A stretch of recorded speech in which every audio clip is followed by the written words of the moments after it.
नमस्कार, जय हिंद, वंदे मातरम। आप देख रहे हैं Chanakya news India live TV और लाइव टीवी का खास कार्यक्रम राजनीति में। आज मैं आप सबके सामने लेके आया हूँ एक ऐसी चर्चा, एक ऐसी बात जिसे हम सब सुन भी रहे हैं, देख भी रहे हैं और जान भी रहे हैं, लेकिन फिर भी इस बात पे चर्चा करने के लिए मैं आज आप सबके सामने आया हूँ। जी हाँ, बात कर रहे हैं महाकुंभ 2025 की।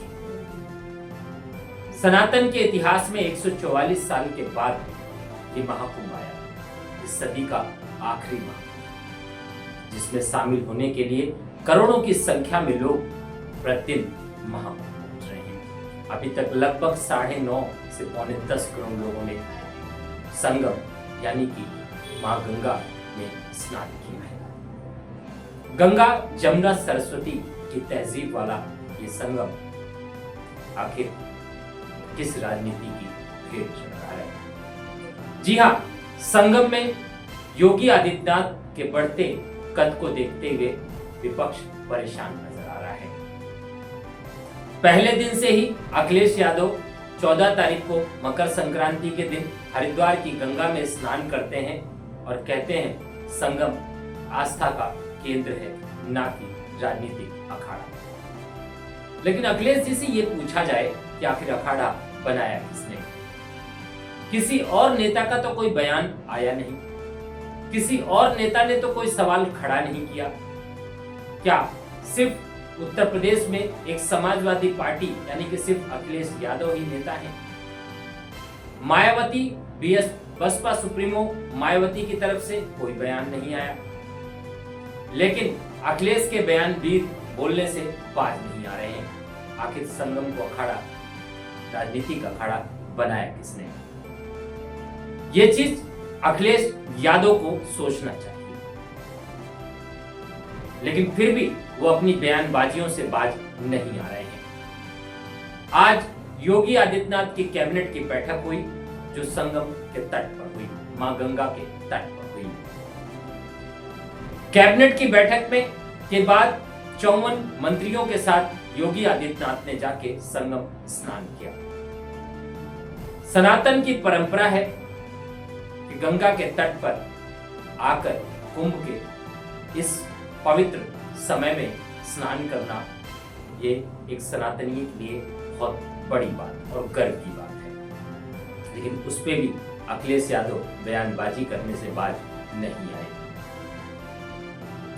सोशल मीडिया पोस्ट में उन्होंने ट्विटर पे लिखा कि मैंने तो अपनी कोई भी फोटो सोशल मीडिया पे वायरल नहीं की। अखिलेश जी, अगर आपने कोई फोटो वायरल नहीं की तो आखिर आपका गंगा में नहाने का वीडियो वायरल कैसे हो गया? अगर आपने किसी को वो वीडियो शूट करने नहीं दिया तो फिर वो वायरल कैसे हो गया? अखिलेश यादव के इस बयान से कई साधु संतों ने आपत्ति भी जताई है।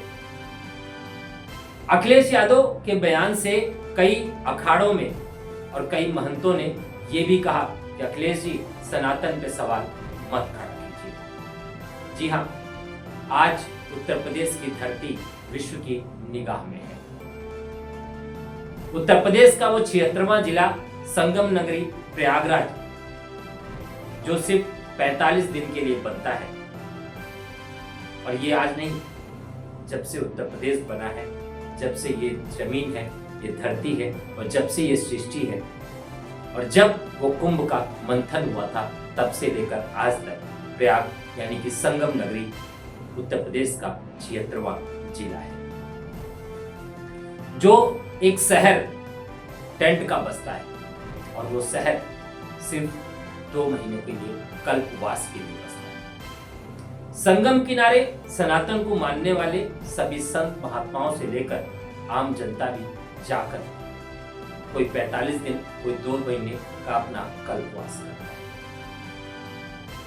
ऐसे में उत्तर प्रदेश सरकार ये आयोजन करती है, सरकार किसी का भी हो, सत्ता में कोई भी हो, लेकिन संगम के आयोजन की जिम्मेदारी सरकार की होती है। तो हमें नहीं लगता कि ऐसे में कहीं भी उत्तर प्रदेश सरकार कोई राजनीति कर रही है। लेकिन हाँ, जो भी सत्ता में होता है, अखिलेश जी, जब आपके पिताजी मुख्यमंत्री थे तब भी सन 2000 हो, चाहे उससे पहले के महाकुंभ हो, प्रमोशन और प्रचार उस समय की सरकार ने भी बखूबी किया।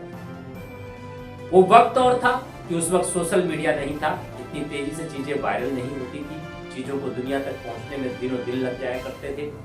खबरों में चलती थी चीजें, लेकिन लोगों तक कम से कम पहुंच पाती थी क्योंकि उसमें संसाधन की कमी थी। आज 5 सेकंड, 10 सेकंड, ज्यादा 2 मिनट, इतने में पूरे विश्व में चीज पहुंच जाती है। समय बदला है। अखिलेश जी, आप भी अपनी सोच को बदलिए। सनातन पे उंगली उठाने की बजाय उनके गिरेबान में बिछा के आखिर आप भी सनातनी हैं। या फिर सार्वजनिक तौर से इस बात का ऐलान कर दीजिए कि मैं सनातनी नहीं हूं। राजनीति आखिर की किसने? बयानबाजी अगर आप नहीं करते तो राजनीति शुरू नहीं होती, लेकिन आपकी बयानबाजियों की वजह से और खास करके आपके बयानवीरों की वजह से ये राजनीति शुरू। सरकार का कुंभ नगरी क्षेत्र में जाकर कैबिनेट की मीटिंग करना कहीं से कहीं तक कुछ गलत नहीं। आज अयोध्या राम मंदिर की पहली वर्षगांठ है। इस दिन अगर सरकार ने ये पहल की तो शायद कुछ गलत नहीं। आज विश्व संगम नगरी प्रयागराज की तरफ देख रहा है, ऐसे में सरकार का दायित्व और बढ़ जाता है। अभी हाल ही में संगम नगरी के अंदर अग्निकांड हुआ, तो शुक्र है मां गंगा का कि किसी को कोई नुकसान नहीं, जनहानि नहीं हुई। हाँ, धन हानि हुई लेकिन जनहानि नहीं हुई। मुख्यमंत्री योगी आदित्यनाथ खुद मौके पर मौजूद होकर उस आग पे काबू पाएगा। उसके बाद एटीएस और एनआईए उस पूरे मामले की छानबीन में लग गई, लेकिन फिर भी आप और आपके नेता बयानबाजी करने से बाज नहीं आए। उस अग्निकांड को भी लेकर सपा के कुछ नेताओं ने अलग अलग तरीके के राग अलापे और बयानबाजी। अब सवाल ये उठता है कि आखिर हर चीज में राजनीति क्यों ढूंढी जा रही है? सवाल ये उठता है कि आप देश हित में हैं या देश